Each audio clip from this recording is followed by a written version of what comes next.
You're listening to the European Parliamentary Research Service podcasts on the Trade in Services Agreement, known as TiSA.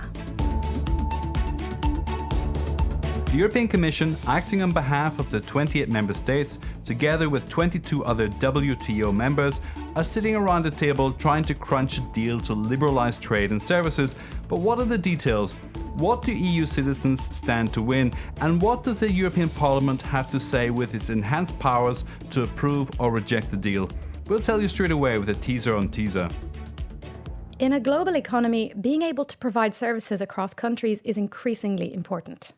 The EU is the world's largest exporter of services, and tens of millions of jobs throughout Europe depend on it. Therefore, opening up markets for services could mean more growth and jobs. With this aim in mind, the EU and 22 other members of the World Trade Organization are negotiating in Geneva a new trade and services agreement.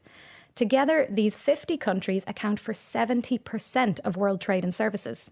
For the countries involved in the negotiations, the Trade and Services Agreement takes the WTO's General Agreement on Trade and Services to the digital era. If enough members join, it could be turned into a broader WTO agreement extending the benefits to all members. Which is something the EU and especially MEPs really want, hence their support for China's application to join the talks. But what are these talks really about? Well, in principle, each country decides how far and in which ways it is ready to open up its services markets to foreign competition.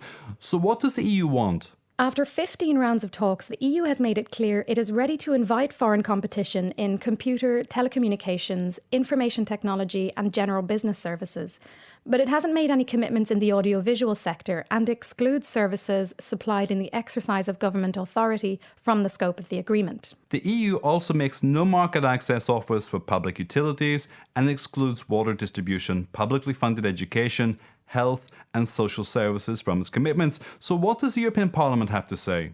Well, the report adopted by the International Trade Committee, debated and put to the vote in the February plenary in Strasbourg, gives guidance to the Commission on the European Parliament's priorities for the remaining rounds. The report calls on the Commission to ensure market access reciprocity and for European rules and standards to be fully respected when a company provides a service to European customers from outside the EU. The report also calls on the European Commission to uphold the EU's high data protection standards and to ensure that nothing will prevent the EU and its member states from applying their labour and social laws, as well as their legislation on entry and temporary stay when nationals from third countries come to the EU temporarily to provide services. On financial services, MEPs want to build in a clause to allow parties to deviate from the trade commitments when deemed necessary for prudential and supervisory reasons. So overall, the Parliament wants to ensure that national and local authorities' right to regulate in the public interest is legally secured. In the words of Rapporteur MEP Viviane Reding,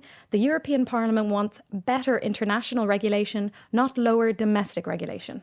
The European Parliament's monitoring group on the agreement meets regularly with the EU's chief negotiator in order to keep up to date on the progress of the negotiations. But MEPs want more transparency.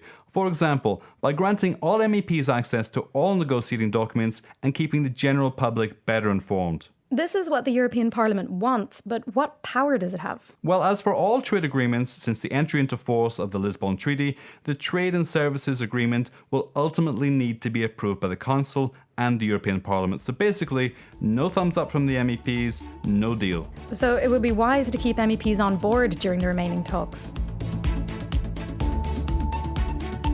You're listening to the European Parliamentary Research Service podcasts.